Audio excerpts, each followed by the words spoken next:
In the late 1940s and the early 1950s, Hank Williams was at the top of the country music world. In October of 1952, he released a song, "I'll Never Get Out of This World Alive." Recurring throughout the song was this refrain: "No matter how I struggle and strive, I'll never get out of this world alive." How many of you were singing that as I was reading it, right? At least you could hear it in your mind. It was meant to be a humorous song with its ironic title and chorus, but it was the last single to ever be released by Hank Williams. 3 months later, he died on New Year's Day, 1953, in the back seat of a car in the wild, wonderful state of West Virginia. He was 29 years old. That song, I'll never get out of this world alive, reached number 1 on the Billboard charts for country singles after his death. The irony is profound. And life can be ironic. Life can be funny, it can be tragic, it can be thrilling, it can be boring. In the words of that famous philosopher, Forrest Gump, life is like a box of chocolates. You just never know what you're going to get. But what I find most often in people is that life is disappointing. Young and old, people find that life is less than they expected. And that's the key word, expectations.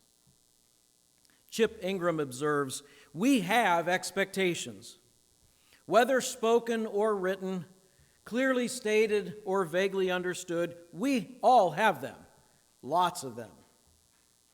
When our plans are thwarted, our hopes dashed, and our schedule halted, we say, life isn't supposed to be like this. When our expectations and our life experience don't match up, we become frustrated. Now, if life is a little off course, we might tolerate it, but the more our plans miss the mark, the more anger grows. And if you think this is unique to our day and age, think again. This issue of expectations and frustration is as old as human nature itself. So what do we do with these expectations, which are sometimes known as assumptions? This past week, I saw these 3 quotes on the very same website about expectations. Sam Walton, the founder of Walmart and Sam's Club, he said, "High expectations are the key to everything." Christopher Miller is quoted as saying, "Low expectations are the key to happiness." And then actor Ryan Reynolds said, "When you have expectations, you're setting yourself up for disappointment." You say, huh? So what is it? Do we have high expectations? Do we have low expectations? Should we have no expectations at all? I believe that the key is to have realistic expectations. And this is part of our obligation to the next generation. We need to teach them about life. And I'm going to be honest with you, I don't think we do a good job of it. Even as churches, we tend to gloss over the unpleasantness of life. We focus on the victory. We like to think that as a Christian, our life is just one victory after the next, and we just glide through life and everything's easy and good. It's not so. I want to begin this morning with the harsh realities of life. From both proper exposition of the Word and personal experience, we conclude that 1, life is often unpleasant. 2, life is often unfair. And 3, lips are often untrue. Now you may hear that and say, "Oh, you're a pessimist." To which I would say, "No, I'm a realist." The difference is in two words, often and always. A pessimist would say life is always unpleasant, life is always unfair, lips are always untrue. A realist says it's often the case, not always. Life is not always unpleasant, life is not always unfair, but it is a lot of the time. That's a harsh reality of life. So let's begin. Life is often unpleasant. Examples of this abound in the Bible. I'm going to limit myself to one example, and that's the Apostle Paul and what he writes in one of his letters. 2 Corinthians chapter 1, verses 8 and 9.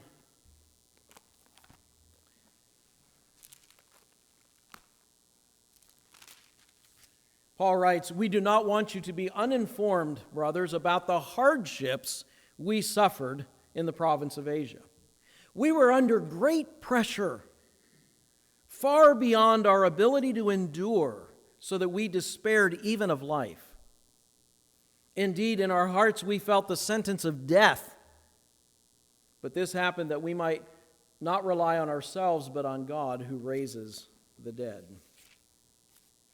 Now that word unpleasant might be a gross understatement here, but you get the idea.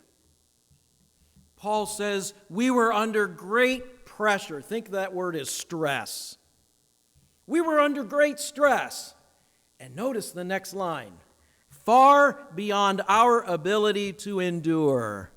I want you to remember this verse the next time somebody glibly says to you, God won't give you more than you can handle.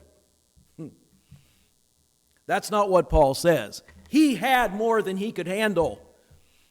You are not promised that God will not give you more than you can handle. You will often have more than you can handle so that you will trust in God. That statement is a misinterpretation of a verse that says God won't let you be tempted beyond what you can bear. That's a temptation to sin. That's not talking about everyday life. Paul says here, we were in over our head. We couldn't stand up to this. Indeed, he said, we didn't feel we would even survive. We see this described a little bit more over in chapter 4, same book. 2 Corinthians chapter 4, beginning in verse 7. The passage that was read earlier. But we have this treasure in jars of clay to show that this all-surpassing power is from God and not from us. We are hard-pressed on every side, but not crushed. Perplexed, but not in despair. Persecuted, but not abandoned. Struck down, but not destroyed. We always carry around in our body the death of Jesus so that the life of Jesus may also be revealed in our body. Now, he wasn't being pessimistic because there was still hope. We are hard-pressed, but not crushed. Things are difficult, but not impossible. The truth is, in the life of the Apostle Paul, who some would claim to be one of the greatest Christians ever to live, life was often unpleasant. Life was often difficult. And just so we don't accuse Paul of overstating the case, turn over to chapter 11. Chapter 11, beginning in verse 23. I have worked much harder, been in prison more frequently, been flogged more severely, and have been exposed to death again and again. 5 times I received from the Jews the 40 lashes minus 1. 3 times I was beaten with rods. Once I was stoned. Not in the 60s way of that word either. 3 times I was shipwrecked. I spent a night and a day in the open sea. I have been constantly on the move. I have been in danger from rivers, in danger from bandits, in danger from my own countrymen, in danger from Gentiles, in danger in the city, in danger in the country, in danger at sea, and in danger from false brothers. I've labored and toiled and have often gone without sleep. I have known hunger and thirst and have often gone without food. I have been cold and naked. And may I remind you, that was all in the service of God. We're not talking about somebody God was disciplining because they were living wrongly. He was doing what he was supposed to do, and that was his experience. Life is often unpleasant. Furthermore, life is often unfair. You see in the book of Job, not only the unpleasantness of life, but the unfairness of life. Sure, you're familiar with this story. Job was a godly man. He lived as principled as he could. He had a good family. He had a good reputation. He was blessed by God with possessions and prosperity. And then all of a sudden it was taken away. He lost his wealth. He lost his health. He lost his children. His reputation was called into question. His wife advised him to, and I quote, curse God and die. His friends came along and wondered aloud what sin Job had committed to deserve all of this pain. And through all of the physical pain and emotional and psychological pain, there's this spiritual agony that Job knew he hadn't done anything wrong to deserve this. He didn't understand what was going on behind the scenes. Life was really unfair. Now, no one can argue with the point that life is punctuated with hardship, heartaches, and headaches. Most of us have learned to face the reality that life is unpleasant, but unfair.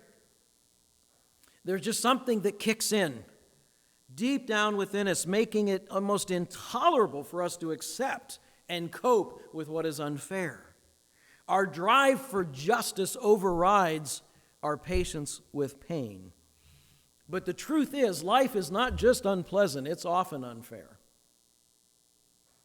In his book, Disappointment with God, which, by the way, I highly recommend, Philip Yancey suggests that feelings of anger at God reflect the confusion of God and life.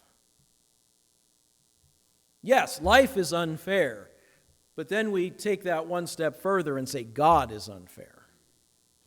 And that's why many people experience disappointment, frustration, even anger directed at God, because we transfer what's true about life and think that it's true about God. Where is God when these things happen? God is within us. God is right there suffering with us. And trust me, God knows what it means to experience the pain of unfairness, because his Son suffered the most unfair treatment of anybody in the history of mankind. Amen. He understands. He is there with us. He shares our hurt, our pain, and our frustration. We see this reflected in the book of Psalms, Psalm 73. The psalmist confesses, "As for me, my foot had almost slipped. I nearly lost my foothold, for I envied the arrogant when I saw the prosperity of the wicked. They have no struggles. Their bodies are healthy and strong. They're free from the burdens common to man. They're not plagued by human ills. Surely in vain have I kept my heart pure. In vain I've washed my hands in innocence. All day long I've been plagued. I've been punished every morning." Now let's be real. Haven't we experienced that? We feel like we're being punished just for being alive, and we look around and we see people that are living their own way. They don't give a thought about God. They couldn't care about what God says, and they seem to be having it all. They don't have any problems, and we only have problems. That's tough to swallow. Life is often unfair. And then third, lips are often untrue. Back in World War II, there was a slogan that went around, "Loose lips sink ships." Whew. Don't say that 3 times fast. That may have been true, but it's also true that lying lips wreck lives. And probably the best example of that in the Bible is Joseph in the Old Testament. We read about one account in his life in chapter 39 of Genesis. Now Joseph was well built and handsome. And after a while, his master's wife took notice of Joseph and said, "Come to bed with me." But he refused. "How can I do such a wicked thing and sin against God?" And though she spoke to Joseph day after day, he refused to go to bed with her or even be with her. One day he went into the house to attend to his duties, and none of the household servants was inside. She caught him by the cloak and said, "Come to bed with me." But he left his cloak in her hand and ran out of the house. When she saw that he had left his cloak in her hand and had run out of the house, she called the household servants. "Look," she said to them, "this Hebrew has been brought to us to make sport of us. He came in here to sleep with me, but I screamed. When he heard me scream for help, he left his cloak beside me and ran out of the house." Joseph's master took him and put him in prison, the place where the king's prisoners were confined. How you like that?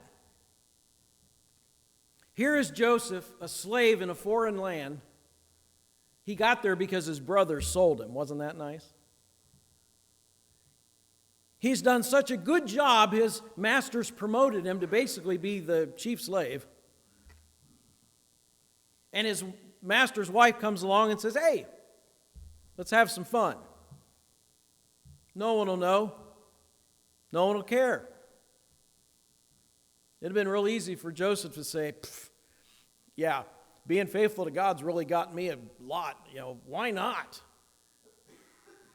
But he didn't. He refused, not just once, day after day after day. He resists the temptation. And at one point, when she's got him in his grasp, he leaves the scene, leaves his cloak there and runs away. He's fulfilling Paul's instruction to Timothy, flee from immorality. And how is he rewarded? Falsely accused and thrown into prison. Yeah, Joseph, life can be unfair. Others even had it worse. There's a fellow in 1 Kings 21 named Naboth. He owned a vineyard. The king wanted it. The king offered to buy it from him, but he said, "I can't sell this. It's been in my family for generations." That was actually part of the law of Israel. The king wanted that vineyard. And so Queen Jezebel lied about Naboth, had him and his entire family executed so the king could have his vineyard. If Naboth had still been around, he would have said, "Life can be unfair." And look at Jesus. Jesus had false witnesses appear at his trial before the Sanhedrin. They couldn't keep their story straight, but they were lying about him, and he ended up being convicted. In our own day, we hear about people who were put into prison or even put to death because of the lying lips of accusers. No wonder we read in Proverbs 12:22, "The Lord detests lying lips, but he delights in men who are truthful." So we see the harsh realities of life. Life is often unpleasant. Life is often unfair. Lips are often untrue. Regardless of what we do or don't do, these harsh realities can and often do impede in our lives. And I believe it is imperative that we teach our children this truth. Life is not always go out the way we planned. Life is not always fair. Life is not always pleasant. You can't always believe what somebody says. It's reality. You might not like it, but it's the truth. Now, if this was the end of the message, we'd all leave depressed. But the good news is there is a higher reality, and it's the reality of the Lord. The harsh realities of life are true, but that's not the whole story. There is a higher reality than the disappointments of life. That's why I began this series last Sunday by teaching them about the Lord. That's the foundation. Sure, what I just said was all true, but what we hear about the Lord is even more true. It's the facts beyond the facts. In Psalm 11, we see a couple of things about God and who He is. It says, "The Lord is in His holy temple. The Lord is on His heavenly throne." God is sovereign. He is in control. He observes the sons of men. His eyes examine them. The Lord examines the righteous, but the wicked and those who love violence His soul hates. On the wicked He will rain fiery coals and burning sulfur. A scorching wind will be their lot. For the Lord is righteous. He loves justice. Upright men will see His face. God is sovereign. God is just. He sees what's going on. He sees what people do. He understands that there are wicked people in the world and they do wicked things, and He will bring them to justice. We can be confident in that fact. So why do we struggle with disappointment when we see the righteous suffer and the wicked prosper? Remember back in Psalm 73? My foot had almost slipped. If you keep reading in that psalm, down in verse 16, it says, "When I tried to understand this, it was oppressive to me. I couldn't figure it out until I entered the sanctuary of God. Then I understood their final destiny." The harsh realities of life are tough to deal with, but when you see the higher reality of the Lord, it puts it all in perspective. Yeah, it seems like they're getting away with it now, but they're not going to forever. And God is just, and He will make it right. That's the higher reality of the Lord. You say, yeah, but why do we have to wait? Why can't God do it now? I want God to be just now. And the answer to that is seen in 2 Peter 3:9. The Lord is not slow in keeping His promise, as some understand slowness. He is patient with you, not wanting anyone to perish, but everyone to come to repentance. We want God to judge others quickly when they do wrong, but we kind of like the fact that He's patient when it's us. Go get them, God, but when it's us, can you give me a little bit of time? Paul assures us in 2 Thessalonians 1:6 and 7, God is just. He will pay back trouble to those who trouble you and give relief to you who are troubled, and to us as well. So be patient. The story of life is still being written, and it will all come out right in the end. Now this leads us to what I'm calling the hopeful reactions to life. I mentioned a website earlier that had kind of conflicting statements on expectations. I found one that I thought was really fitting for this message. It is a good place when all you have is hope and not expectations. I like that. When we have hope, that keeps us from being depressed and looking at everything negatively. We have hope instead of expectation, saying this is the way it ought to be. Because you might be right, that's the way it ought to be, but that ain't the way it is. And the sooner we can come to that understanding, the better off we're going to be. But I believe that, according to the Bible, hope is not wishful thinking. It is faith in the future. It's trusting what God is going to do. We believe that in the end, God is going to make all things right. And because of that, there are three reactions we can have. The first is to believe anyway. You see everything going on wrong about you, you believe anyway. Hold on to your faith. Job personified this in his reactions to the unpleasant, even the unfair losses in his life. In Job 1, beginning in verse 20, at this Job got up and tore his robe and shaved his head. Those were signs of grief in that ancient culture. Then he fell to the ground in worship. Ooh, that takes us by surprise. And he said, naked I came from my mother's womb, and naked I will depart. The Lord gave, and the Lord has taken away. May the name of the Lord be praised. Where does your health and wealth gospel fit into that?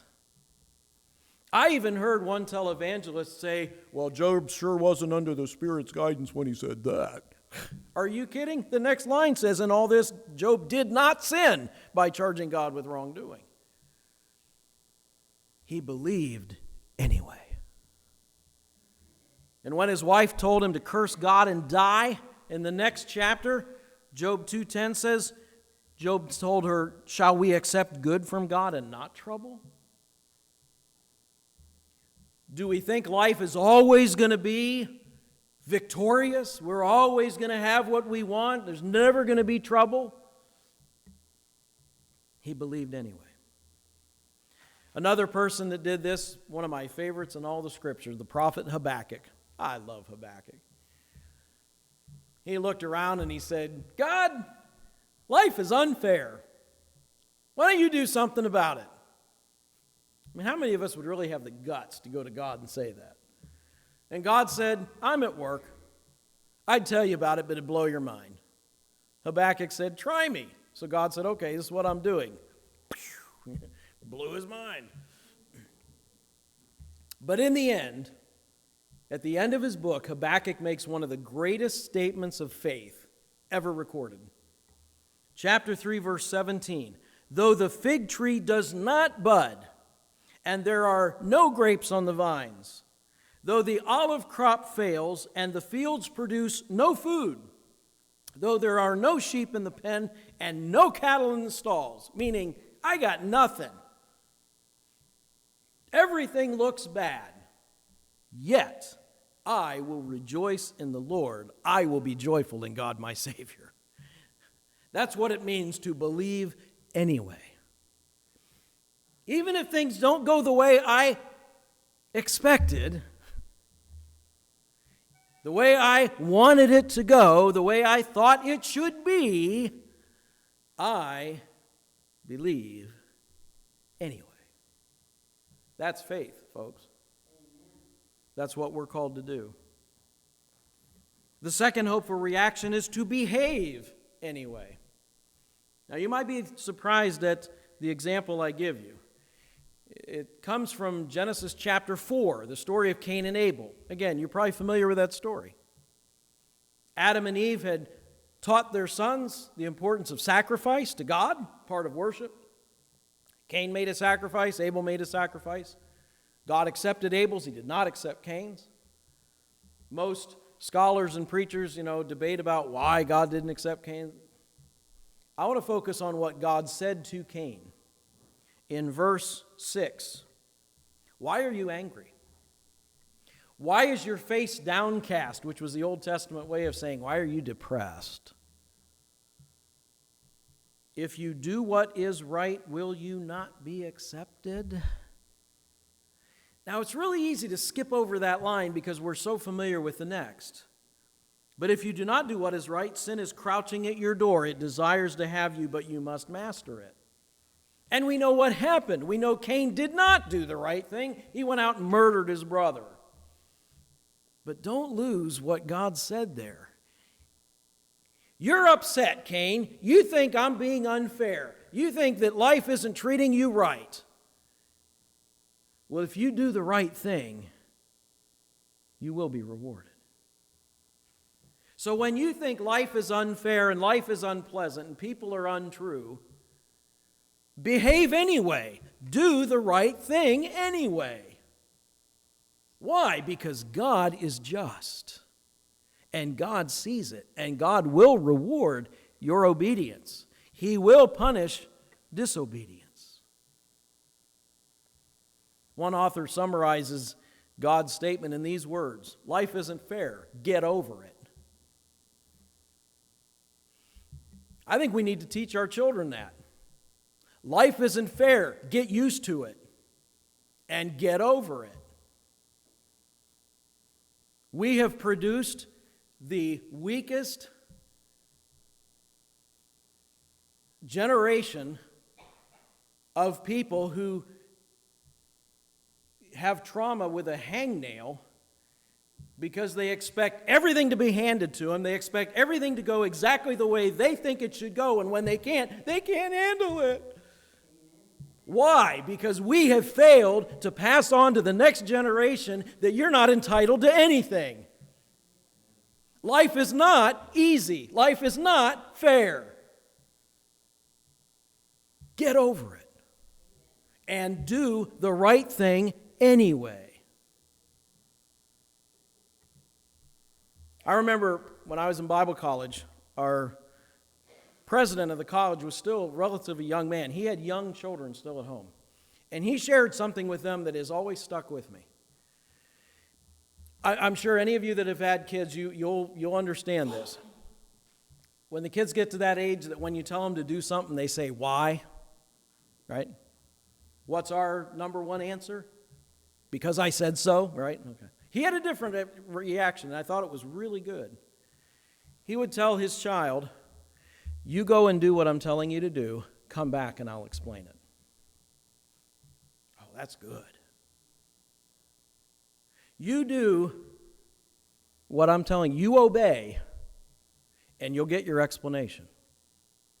He said, not once did they ever come back and ask why. You know, God did that. He did it to Moses when he was standing in front of the burning bush. God sending him to Egypt, let my people go, and Moses has given him 101 reasons why he shouldn't be the one to do it. How do I know you're really doing this? God, give me a sign. He said, okay, I'll give you a sign. When you've done this, you'll worship me on this mountain. What's the catch? You got to do it first. Behave anyway. I don't understand. I don't get it. I don't like it. Do the right thing anyway. And maybe you will understand it once you've done it. But even if you don't, you're still going to be on the right track. That same author who said life isn't fair, get over it, went on to write, life isn't fair. And in the thick, swarming midst of life's unfairness, our options often narrow down to something so simple it seems cliche. Do the right thing, have the right attitude. But what is the right thing? Well, in Hebrews 11, the author talks about Cain and Abel. He says there's basically one difference between them. Abel had faith, Cain didn't. And without faith, it's impossible to please God. Believe anyway, behave anyway, because it's right. You may not feel like it, you may not understand it. Do the right thing anyway. Joseph, whom we already saw encountered the harsh realities of life, he's an example of one that did this. When he was sold into slavery, he was the best slave he could be. When he was falsely accused and thrown into prison, he was the best inmate he could be. And notice what happened. In Genesis 39:2, it says, the Lord was with Joseph and he prospered. And he lived in the house of his Egyptian master. Verse 20 says, but while Joseph was there in prison, the Lord was with him. Verse 23, the Lord was with Joseph and gave him success in whatever he did. Why? Because Joseph believed anyway, and he behaved anyway, in spite of the fact that life wasn't pleasant, life wasn't fair. God will honor that kind of faith and that kind of obedience. And then finally, the third hopeful reaction is to become anyway. Paul writes in the midst of his sufferings in 2 Corinthians 3:18, and we, who with unveiled faces all reflect the Lord's glory, are being transformed into his likeness with ever-increasing glory, which comes from the Lord who is the Spirit. Transformed, that's the same word in the Greek for metamorphosis. Changing a caterpillar to a butterfly. We're being transformed into the image of Christ. He goes on in chapter 4, verse 16, "Therefore we do not lose heart. Though outwardly we are wasting away, inwardly we're being renewed day by day. For the light and momentary troubles are achieving for us an eternal glory that far outweighs them all. So we fix our eyes on what is, not on what is seen, but on what is unseen. For what is seen is temporary, but what is unseen is eternal." Bottom line is this, and if you get anything out of this message, get this. What we believe and how we behave will determine who we become. Let me say that again. What we believe and how we behave will determine what we become. And those are choices each one of us makes. If there's anything that these upcoming generations need to get rid of, it's this victim mentality. Oh, life is so unfair, and I'm just the product of all these unfair things. Bull. We are the product of our choices. God gave us a will, use it. Sure, life is unpleasant. Life is often unfair. That doesn't mean you can't still choose to do the right thing. Believe anyway, behave anyway, become like Christ anyway. And that's really the bottom line. Our obligation to the next generation is to teach them about life.